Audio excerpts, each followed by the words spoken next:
gentlemen, the arrival of that helicopter means it is time now to get on with some parachuting. To tell you all about that, please welcome Life Corporal Will Forbes. Good afternoon, ladies and gentlemen, and welcome to the parachute display team from the Princesses Royal Redford, the Tigers.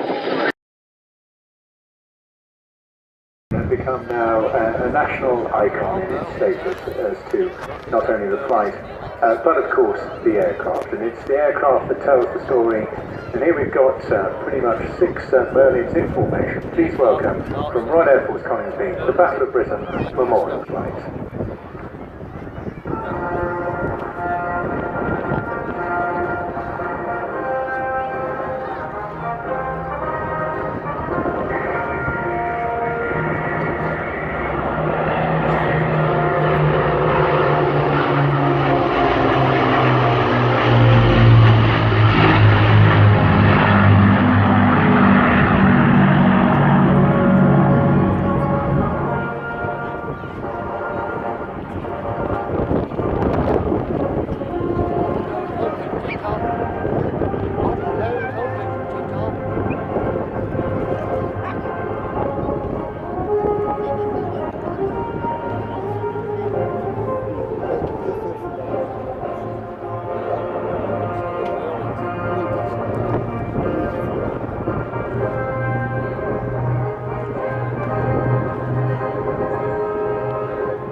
Truly remarkable formation, 3 iconic representatives from that era who did so well to maintain the integrity of the United Kingdom during such difficult times. The Lancaster flanked by Hurricane PZ-865, a Mark 2C, and on the other flank a wonderful Spitfire, a Mark 5B AB910. All the aircraft manned, of course, by currently serving personnel based at Coningsby, all of them with a huge amount of experience on other heavy aircraft or frontline fighter jets from the Royal Air Force. But you now see the formation of split, and we'll have one more fly past as a pair, and then we'll see each aircraft in its own prime style, charisma and panache.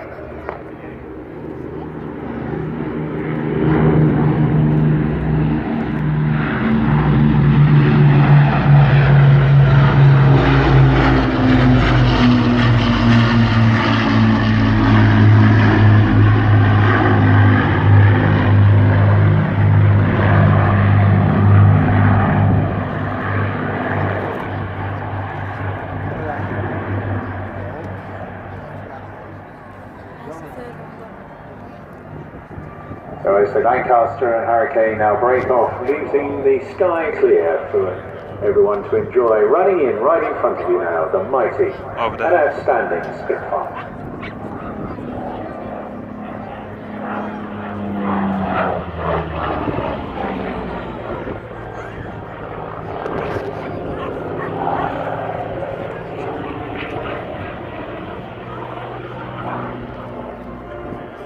Produced in greater numbers than any other British combat aircraft before or since the war. 20,341 Spitfires were built in 22 different variants, and the aircraft remained in production for 12 years. The prototypes maiden flight took place on the 5th of March 1936, and Mark I Spitfires entered service with the Royal Air Force with number 19 Squadron in August 1938.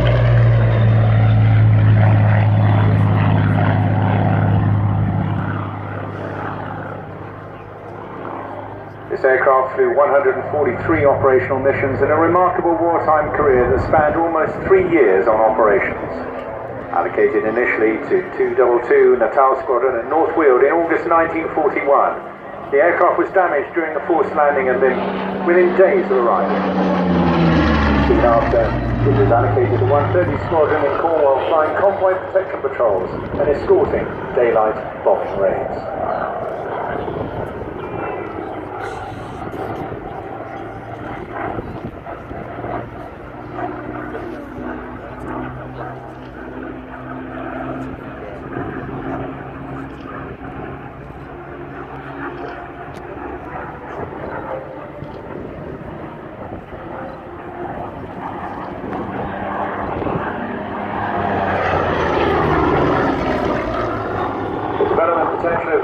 design allowed the Spitfire to establish and then maintain the air superiority which was so vital to the defence of Britain. And it also kept pace with improvements in performance of enemy fighters throughout World War II. They fought in every operational theatre of the war and remained in frontline service with the Royal Air Force right up until 1954.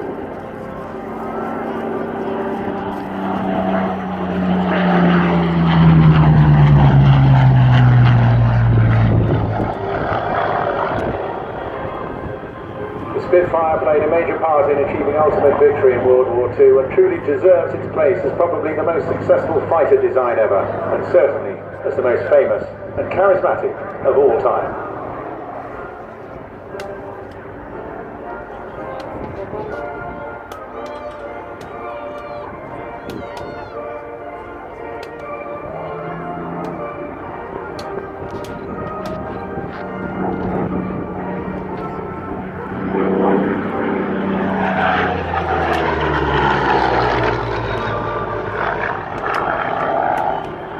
Spitfire will now pull up and he'll tally his partner in the Hurricane, or will come in and replace him to show the prowess of also this most remarkable fighter aircraft. But the Spitfire, at the end of its development, carried an engine producing more than twice the power of the original. Its maximum takeoff weight and rate of climb had more than doubled.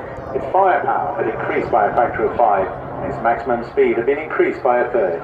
All in essentially the same aircraft. Look to your left and right now as they exchange places in the display. Okay, right hand side.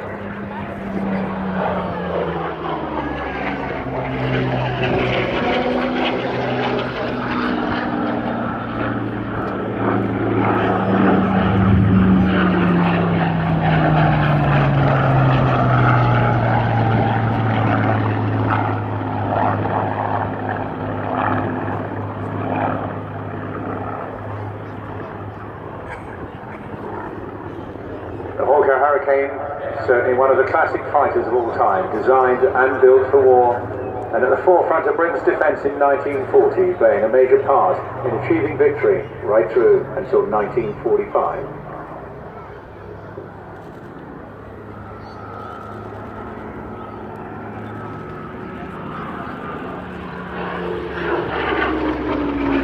Another famous name, the brainchild behind this, alongside R.J. Mitchell, Sidney Cam, went on to design an extraordinary range of aircraft. This prototype, of course, of the Hurricane, although making its flight in November 35, it was just months ahead of the Spitfire in deliveries to the Royal Air Force. The Hurricane first entering service at Christmas 1937 with 111 Squadron at Norfolk.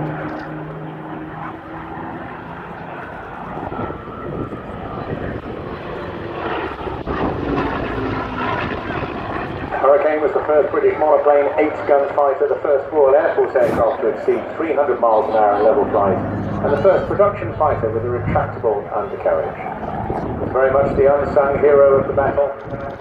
Royal Air Force Fighter Command fielded more Hurricanes than Spitfires, and unsurprisingly, Hurricanes achieved a great proportion of the combat kills during the Battle of Britain.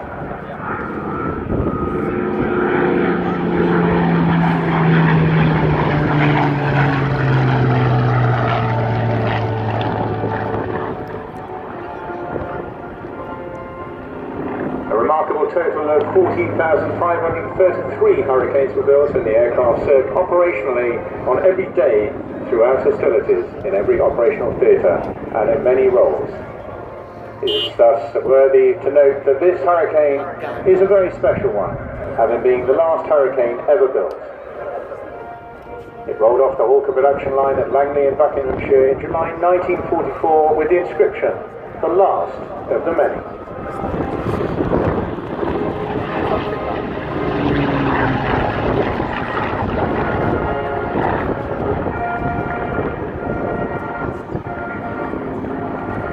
At the end of World War II in 1945, Hurricanes were still in the front line, helping to ensure final victory in the Far East. And it is these very colours which this Hurricane, being the last, also recognises with service in the Far East.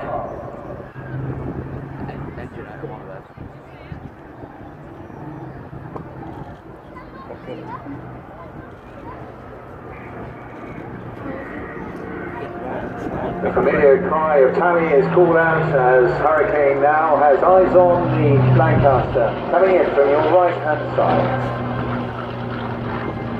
Without doubt, the most famous and successful Royal Air Force heavy bomber of World War II.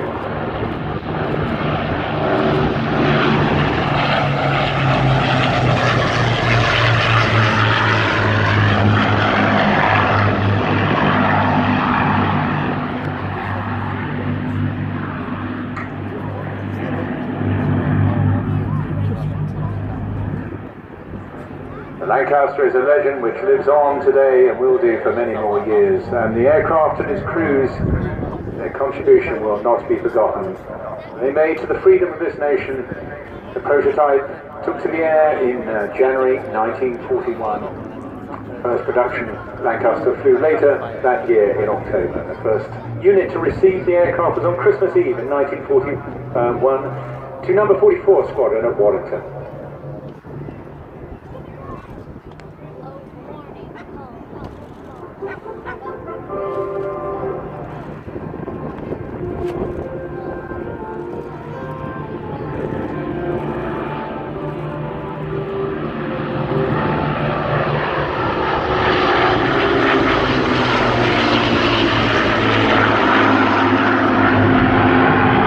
Lancaster was simply outstanding. It could carry a maximum bomb load of 22,000 pounds. Its maximum level speed at 15,000 feet was 270 miles an hour, and it could cruise routinely above 20,000 feet in excess of 200 miles an hour.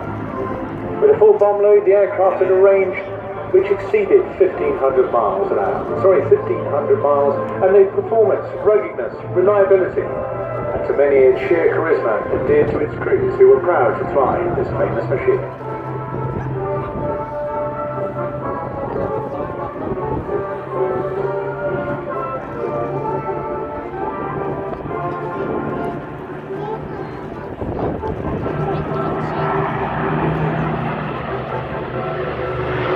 An impressive total of 7,377 Lancasters were built between 1941 and 46.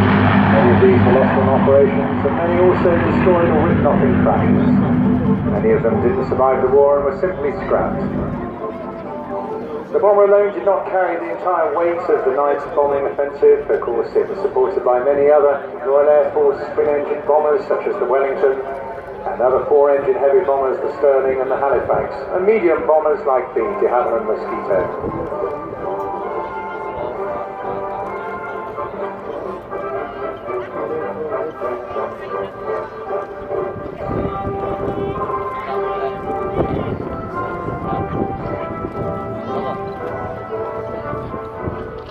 Very shortly, the bomber will be rejoined by its fighter escort, and an opportunity now as the Lancaster flies by again from the right-hand side to remember the 125,000 aircrew who served in Bomber Command during World War II.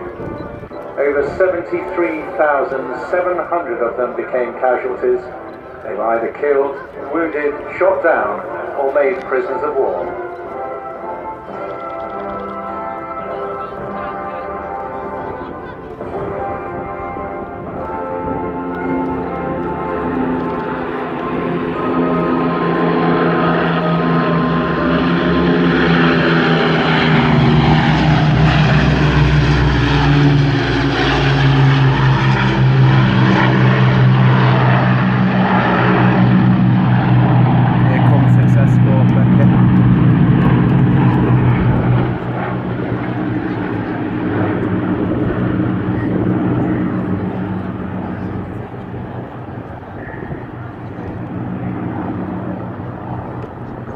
Fighter escorts will now rejoin the bomber, and we'll have one more flight past all three in formation. At the moment then to reflect on the other contribution that the fighters made during that long hot summer of 1940, when 2,353 airmen flew in the Battle of Britain. 574 of them were not even British. The average age of pilots during that period was just 22, and the average life expectancy was just 4 weeks.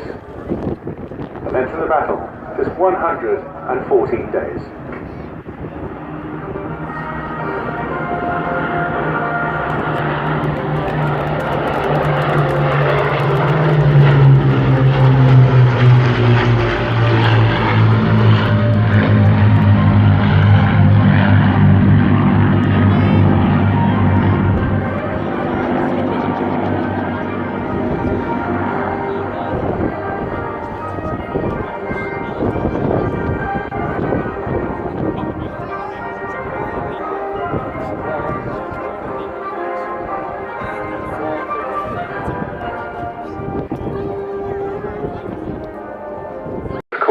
The message and the memorials that they carry with them in their work. It was pretty general after the Second World War that a fighter, a pair, a Spitfire and a Hurricane would fly down the Mall to commemorate VE Day, and that led eventually in 1957 to the formation of what was then called the Royal Air Force Historical Flight. It was formed out of 3 PR-9 Spitfires and then 1 or 2 others that were in the collection at the time. And it has grown and grown and become now a national icon in its status as to not only the flight, but of course the aircraft. And it's the aircraft that tells the story.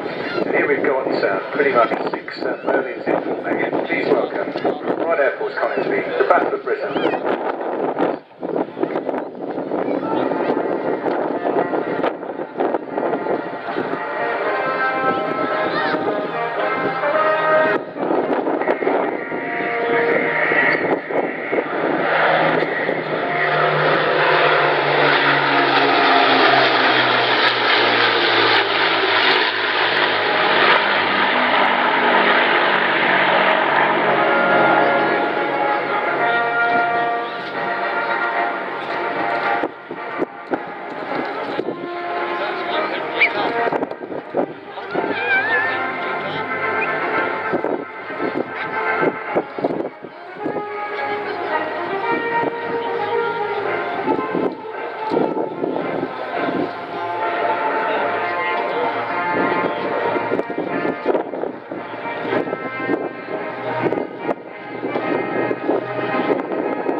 Truly remarkable formation, 3 iconic representatives from that era who did so well to maintain the integrity of the United Kingdom during such difficult times.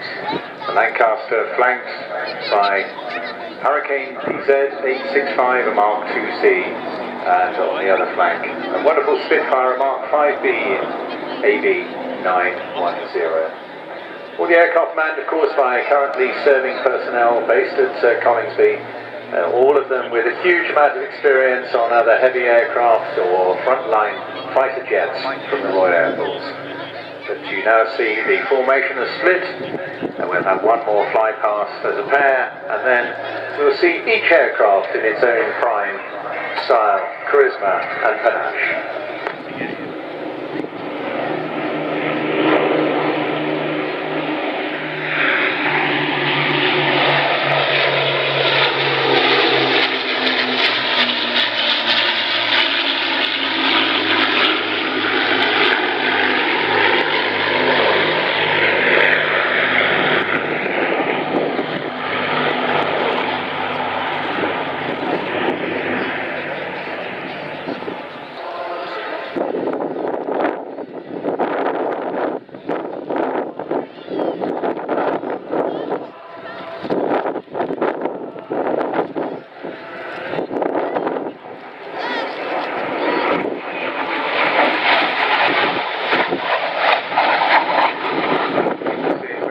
To pick out, quite stunning, tiny little aircraft really, but one of the most widely produced jet aircraft ever made. Well in excess of 12,000.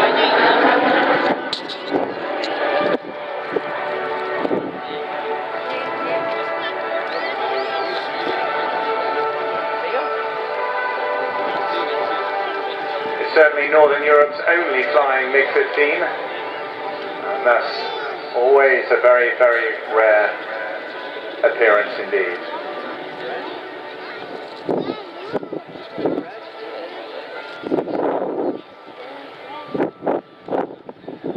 This particular one is the Polish-built variant belonging to the Norwegian Air Force Historical Squadron. And you may wonder why on earth they would be flying this. Well, given the shared border between northeastern Norway and Russia, and the many encounters between the Royal Norwegian Air Force and the Soviet aircraft during the Cold War, MiG-15 is, they say, an appropriate addition to the Norwegian Air Force Historical Squadron as a representative of the Cold War Air Force to fly for Scandinavian Airlines. Flown all series of the 737 and a co-founder of the Historical Squadron and a vast passion for vintage aviation. Now logging well in excess of 15,000 flight hours.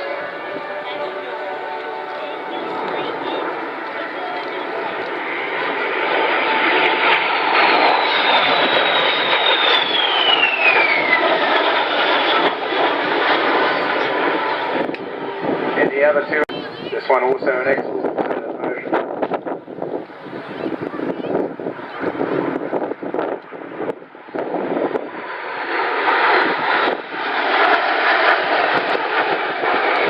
And a really superb photo opportunity there. That is a rare sight indeed, I can assure you. And these aircraft are around 250 knots. It's a reasonably economic cruising speed, but with an endurance of only about 1 hour 15 minutes.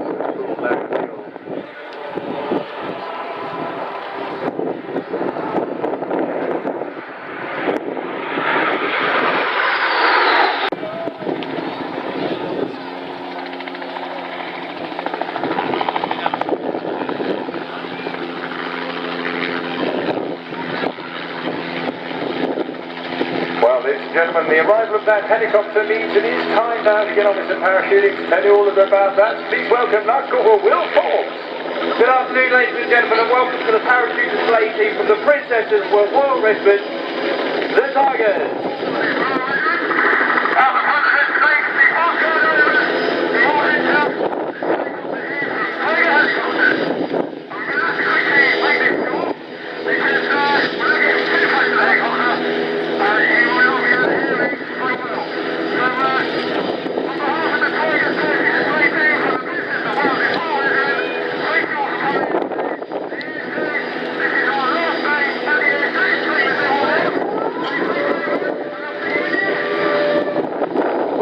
Ladies and gentlemen, that's TV, the Corporal Frank Miller is there. The guys just getting on board now, climbing to about 2,000 feet, ready for their wind drift is going to run. While they're doing that, then I'm just going to tell you a little bit about the regiment. We come from the Princess Royal Regiment. We form up of 3 battalions, 1, 2 and 3. All members of the team are part of the 1st Battalion currently, however a few members have been part of 2nd Battalion also. Our 1st Battalion is a mechanised battalion. What that means then is we are an armoured infantry battalion. We have a vehicle called the Warrior and also the Bulldog. Our 2nd Battalion then is a light role infantry battalion. This means that we are not armoured. We travel everywhere on foot. Myself and Lance Corporal Smith, who's on the aircraft now, are originally from 2nd Battalion and have been for a few years. Lance Corporal Smith has been on the team for about 8 years in total, but on and off. He's also been in the Army for about 13 years. Corporal Frank Miller is there. He's primarily been 3rd Battalion, however he did a short stint on the team in 2nd Battalion based in London. He's also been in the Army about 19, coming on 20 years now, so a long time as you can imagine. Also on board then we have our new boy, Private Leon Nash. He's been in the Army about 3 years, but he's a veteran of about 400 jumps now. He's actually taken to the team very well. He was a little bit more experienced when he first joined. So he's taken to the canopy formation particularly quite well this year, as you'll see later on. Our last man on board there, Private Jim Bridle, which is last show, actually. His last season on the team, and it's his last show today. So big round of applause when he comes into the land. He's been on the team for about 2 years now. He's also been in the army about 8 years. Operational tours to Afghanistan. Like many on board, operational tours to Afghanistan, Iraq, and Northern Ireland. Okay, so what they're doing now is the helicopter's climbing to about 2,000 feet. When they get to about 2,000 feet, team leader Corporal Freight Miller is going to lean out of the aircraft and throw 2 bits of long crate paper. What these are wind drift indicators. This lets the jump master know what the wind's doing from 2,000 feet all the way to the DZ on the ground. This then allows him to make a judgment for not only the frequent route to get out, but the canopy formations as well. Okay then, while they're climbing up to about 2,000 feet, I'd just like to point out, please, if you do get any pictures today with us or with the parachutist landing, please put them on Twitter and Facebook. Our Twitter handle is @TigersFFT, and our Facebook page is the Tigers Freefall Parachute Display Team. Also today, we are running a challenge. Our 2,000 follower on Twitter will get one of our team coins, which only team members get. This is the second time we've done this year. We first did it at Southport Air Show and it went very well. We've got about 76 followers to go. So if you are that 2,000 follower here and we are still here, we will give it to you and we'll send it to you here. However, if we do not have time, we will find out who the 2,000 follower is, we will contact you and send it to you in a post. So get following, guys.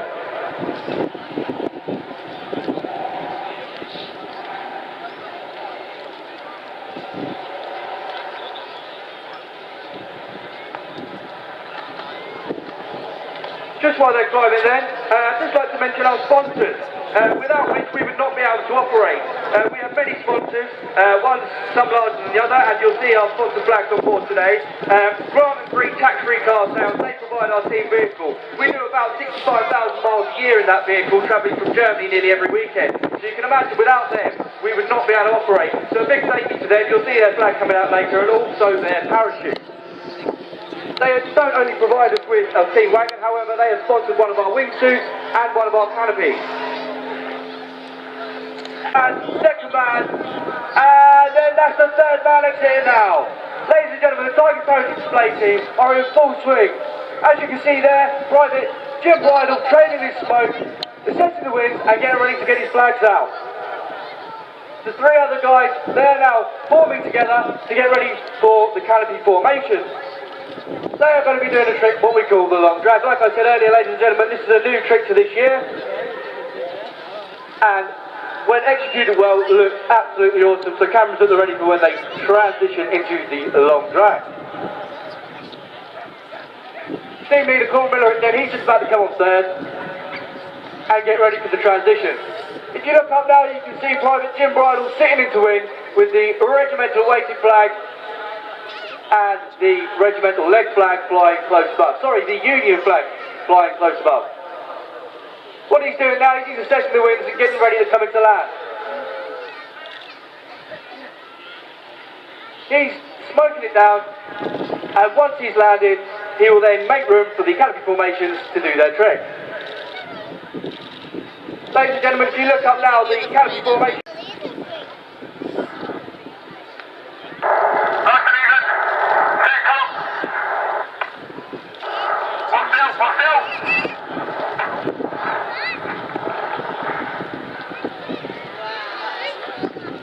Ladies and gentlemen, that's Private Jim Bridle coming into land with the red.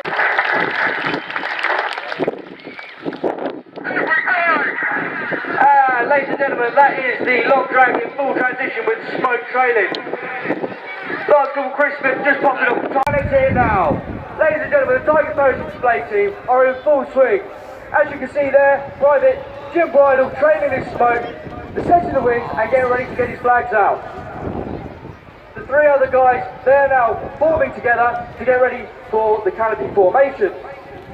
They are going to be doing a trick, what we call the long drag. Like I said earlier, ladies and gentlemen, this is a new trick to this year. And when executed well, it looks absolutely awesome. So cameras at the ready for when they transition into the long drag. Team leader Corporal Miller, then he's just about to come on third and get ready for the transition. If you look up now, you can see Private Jim Bridle sitting into wind with the regimental weighted flag and the regimental leg flag flying close above. Sorry, the Union flag flying close above. What he's doing now is he's assessing the winds and getting ready to come into land. He's smoking it down, and once he's landed, he will then make room for the canopy formations to do their trick. Ladies and gentlemen, if you look up now, the canopy formations are about to transition. Listening to Corporal Millerick for the orders.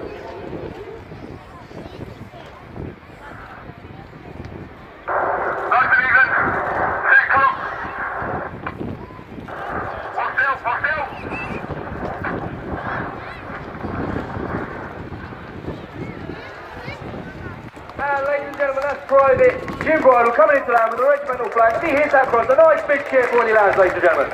Effective and advanced for this year. Team leader called Frank Millerick and the new boys, Private Leon Nance, are now flying the probe back to the arena, getting ready for the setup.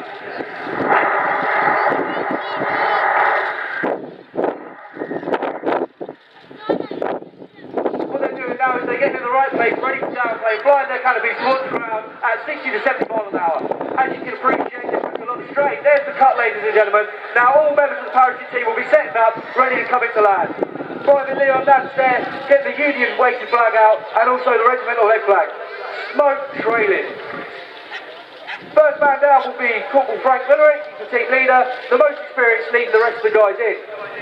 Second down should be Private Leon Nance, and then last man, Lance Corporal Chris Spears. Ladies and gentlemen, as they come into land, big cheers and a round of applause for their well-doing. And there we are then, ladies and gentlemen, that's Corporal Frank Millerick getting ready to go into land right now. Smoke trailing, that smoke just closely burns out there, and they're all coming into land very close together. And there we are, one first man down, and the second man down, and then last of all, Private Leon Nance with the weighted Union flag. Ladies and gentlemen, it's been a pleasure. You've just been watching the Tigers free-fall parachute display team from the Princess of Wales Royal Regiment, the Tigers.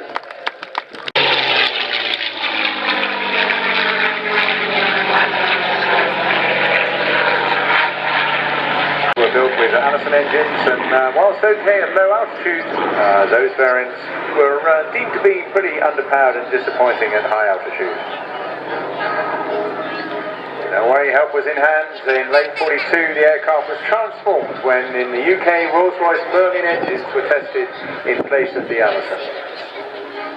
The Merlin, same engine used in the Spitfire, was then licensed built by Packard in the USA, and it's named the Packard Merlins, and in 1943 was installed in the P-51B and C models.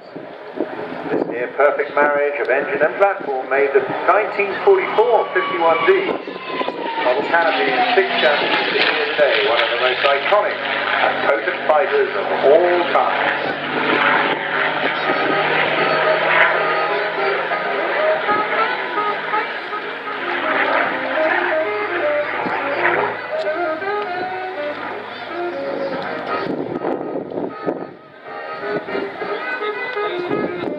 In the hands here today of a real warbird addict, Peter Teichmann, absolutely committed to flying all four of his wonderful machines. As well as this, he's got a Hurricane, Spitfire, and a P-40 Kitty Hawk that you're going to see a little later on as well. Really, truly fabulous collection based at North Weald in Essex, in a hangar 11.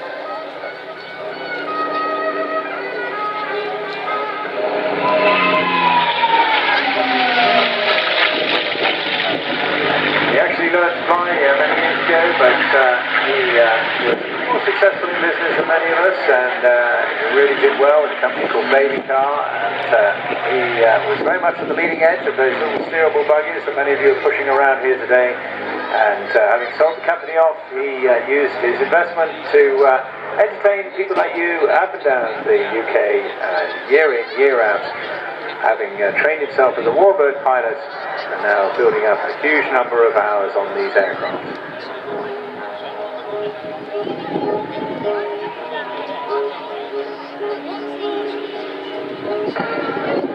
The P-51D's range was an incredible 2,000 miles, thanks to its huge fuel capacity of 1,000 litres internally and 815 litres in the compounds. He equally impressive was its level maximum speed of 437 miles an hour at 25,000 feet, and a max diving speed of 500 miles an hour, and a service ceiling of 41,000 feet.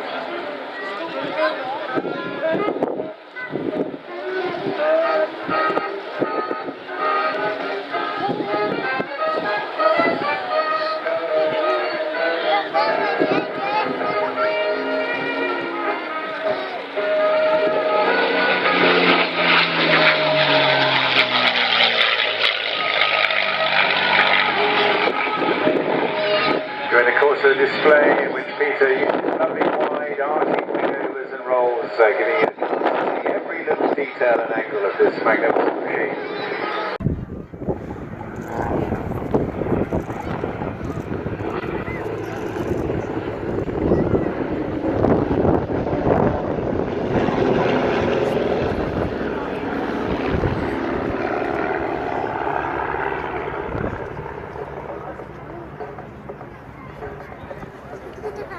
So you see formation change now coming in. Normally we have the six-man pulling up and away and rolling. This time they're now repositioning to come back in for what they call the stinger barrel roll. And of course you hear us talking about barrel rolls on a number of different occasions, and that's simply what it is. They fly a formation as if they're going around the outside of a hugely large beer barrel.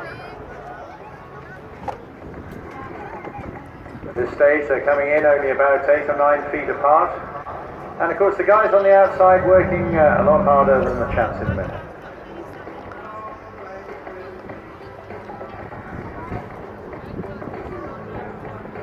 Leading the team, Sid Shirley, a Royal Air Force Squadron leader. He's flown the Hawk, the Tornado F3 in operational service, and he's currently an instructor on the Grog Tutor. Approximately 4,000 hours, and leads the team in its third season. Here we go now, pulling around into that massive big barrel roll.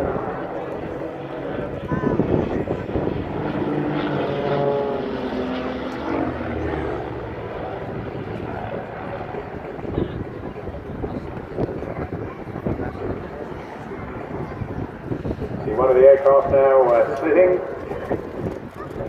and he'll be performing a slightly different manoeuvre as they come round now to the vertical roll.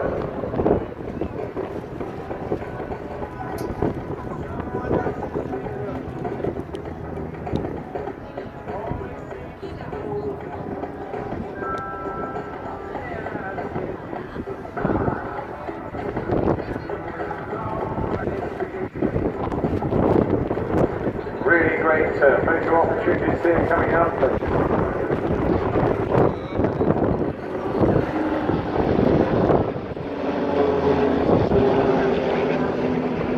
There you see Raven 2, Steve Lloyd carrying out barrel rolls around the formation. They call it the cyclone.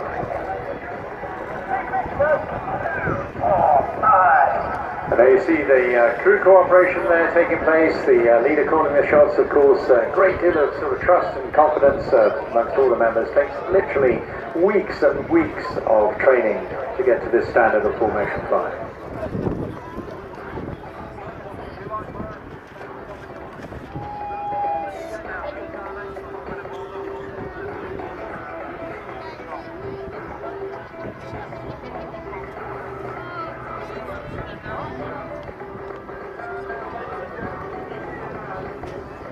Coming out of that big wing over.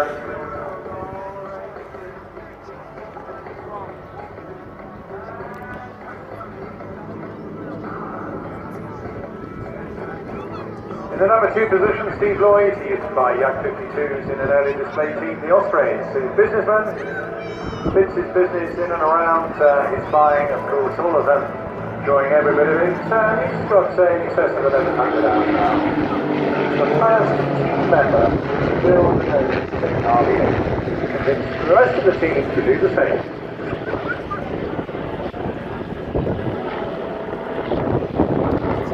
Watch now as they come up, start of what is going to be their downward bomb burst.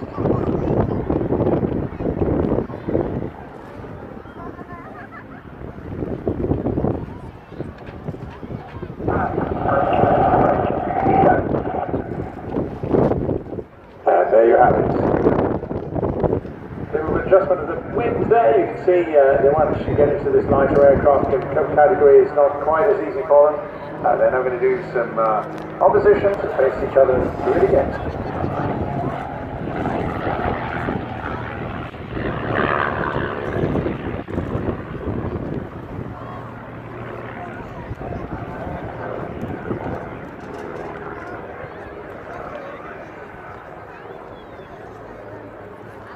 There he goes with Raven 4, threading the needle as they call it there through the Ravens 1, 2 and 3 as they come in at closing speed of around 350 miles an hour, putting up now into their quarter clover turn.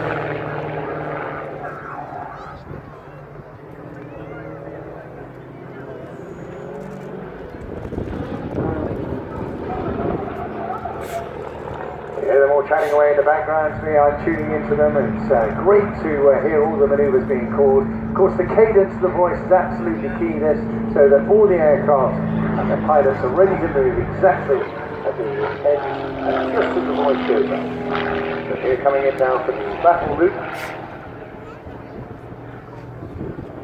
Raven 5 neatly trimming the gap as the others reposition.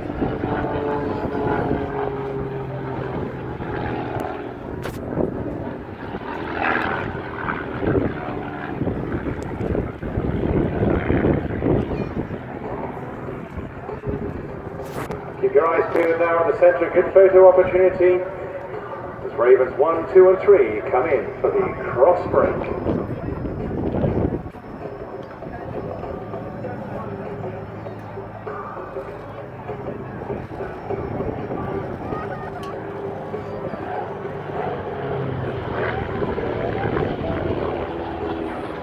Super stuff indeed, really outstanding work. So keep your eyes to the left hand right now as Ravens 4 5 come through for the double barrel roll they call the shotgun.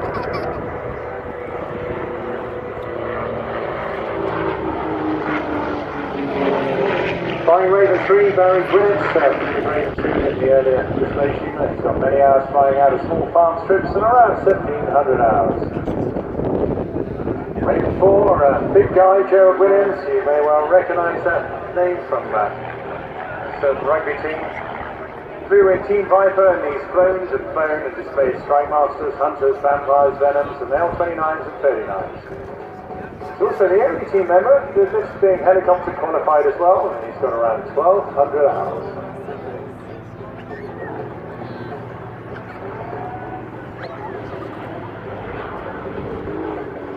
Performing now, keep your eyes peeled as they go into their three-ship stall turn. They're waiting, the airspeed's falling off, putting a big boot of runner. And there you go in marvellous, simultaneous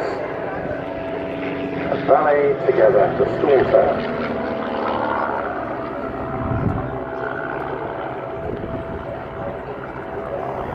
Now keep your eyes peeled, will be time as 1, 2 and 3 disappear for 4 and 5 to come in.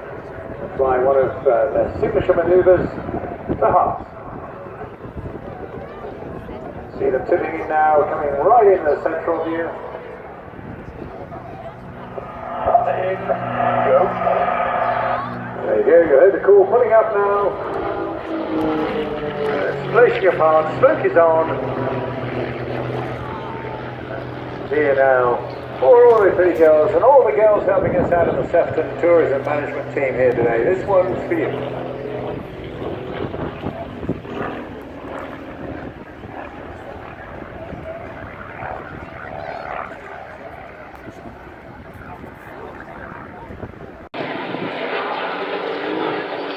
Performing now, keep your eyes peeled as they go into their three-ship stall turn. They're waiting, the airspeed's falling off, putting a big boot of runner. There you go in marvellous, simultaneous ballet together, the stall turn.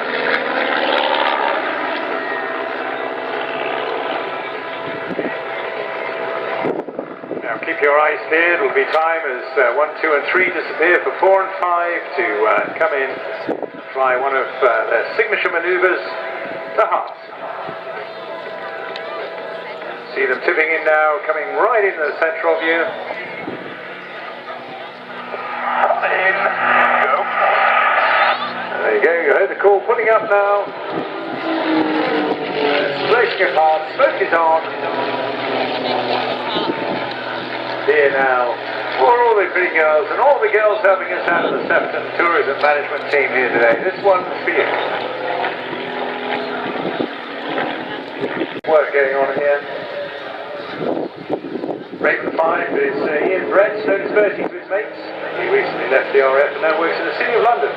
He flew the Tornado GR4 in operational service and in recent years instructed on the Broad Computer alongside for Raven 1. Also a CA, like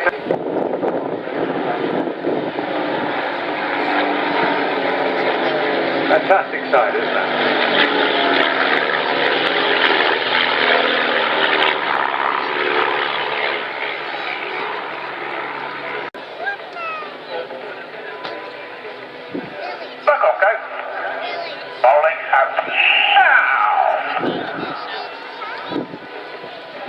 Stand by with your cameras. Here's a good one coming.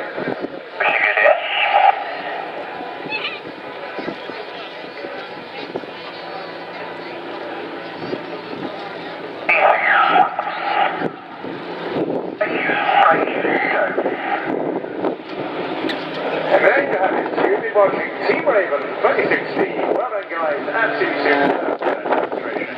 And I know we love that. What's going on, George? Yeah, well, I've just spotted the note coming in fast and furious, actually, and almost catching the net there. But here it is. It's the OH6. But in this case, I'll tell you why in a moment.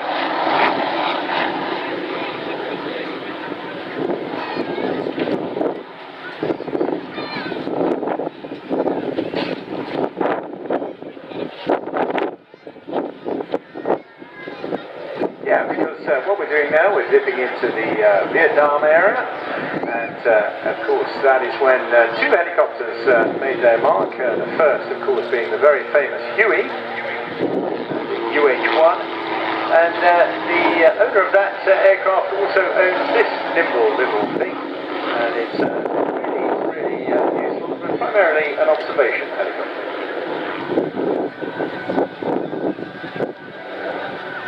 Designated the Hughes OH-6 Cayuse, it's nicknamed the Loach because of the acronym built around the words Light Observation Helicopter.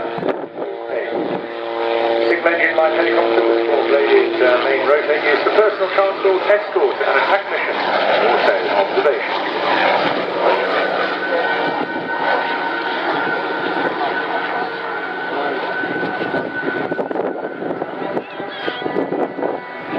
Today by Special Agent Dick Barton, and that picks out those of a certain age. He's actually a military helicopter pilot working in Strawberry. And Dick has asked us to say hello during the course of this display to Jennifer, Tony and Janice.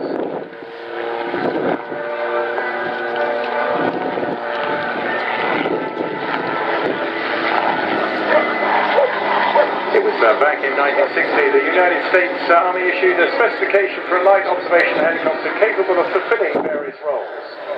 So we described earlier personal transport, escort and attack missions, casualty evacuation and observation.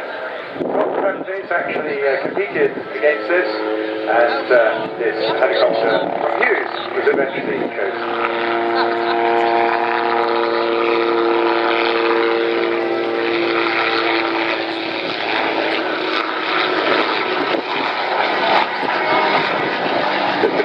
Was manufactured in 1969 and was number 470 off the production line of Hughes. It was shipped direct to Vietnam, where it served in the 20th Transport Company.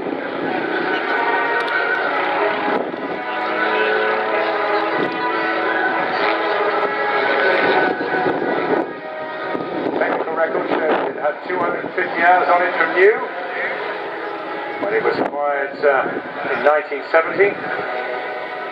The helicopter was on a recon mission, however, just before then, and came under fire at flight level 100 feet, 80 knots in South Vietnam, and took 11 hits from small arms and automatic weapons. He does the Fireflies.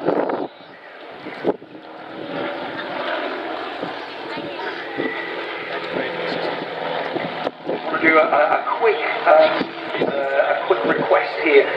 When the Loach is flying today, can you please wish Daisy Loach a happy sweet 16th birthday from Mum and Dad on the Trans-Pennine Trail stand. So happy 16th to you, Daisy Loach, the namesake.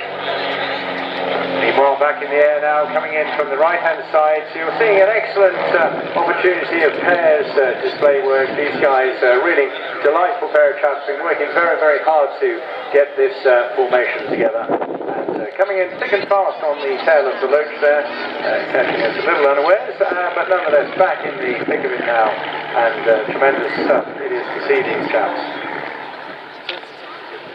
Coming out of advanced aircraft, you've already seen one RV4 and a couple of RV8s. They're really popular kit planes, and they've delivered well over 9,000, of which 1,400 of them are RV4s like the two you see.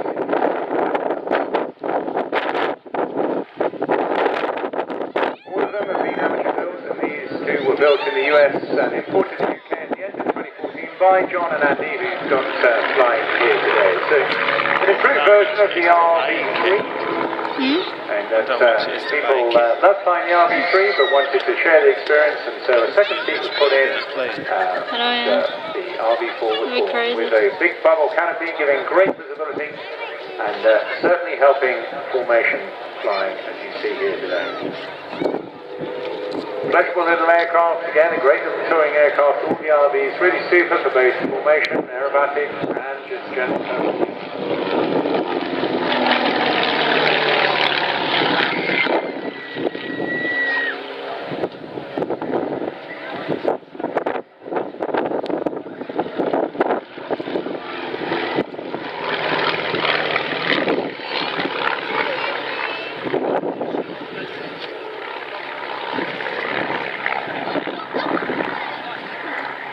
Okay, they'll see now where they literally live hand in glove in each other's minds during the course of the display. John calling the shots, not in the cockpit, and just listen to how much they are just part of each other's minds and activity here. Taking years and years of training, of course, come from two very different backgrounds.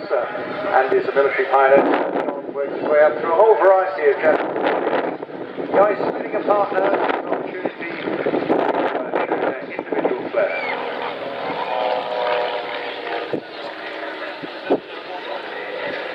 All aluminium aircraft, powered by 160 horsepower Lycoming engine. You see it's very clean design and an easy cruiser of about 160 miles an hour, which uses just 8 gallons of fuel now.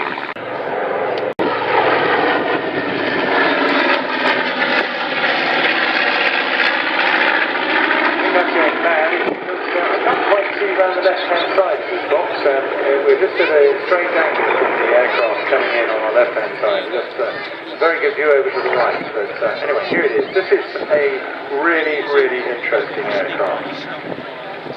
Made by North American Aviation, twin-engine medium bomber, and he's used by many Allied air forces in every theatre of World War II, as well as many other air forces after the war. So active service across 4 decades.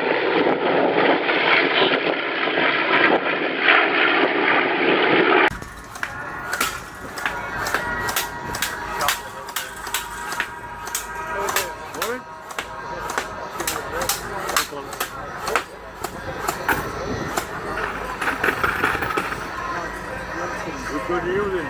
Pardon? Which one are you using? Whichever comes in first. Russian was always right. Until you shoot me.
method construction. It's lightweight, durable, and 70% carbon fiber content.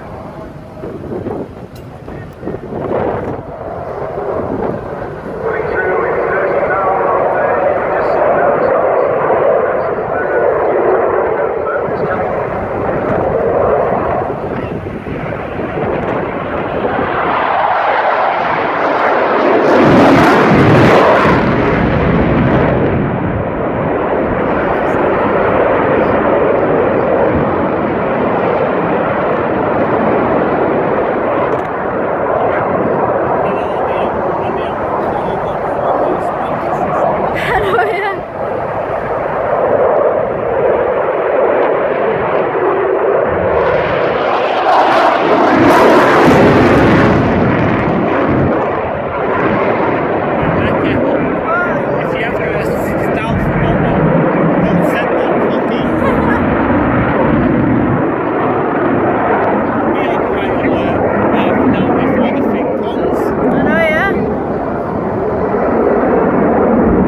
This is really, really loud. If you hear it, please turn down the volume now.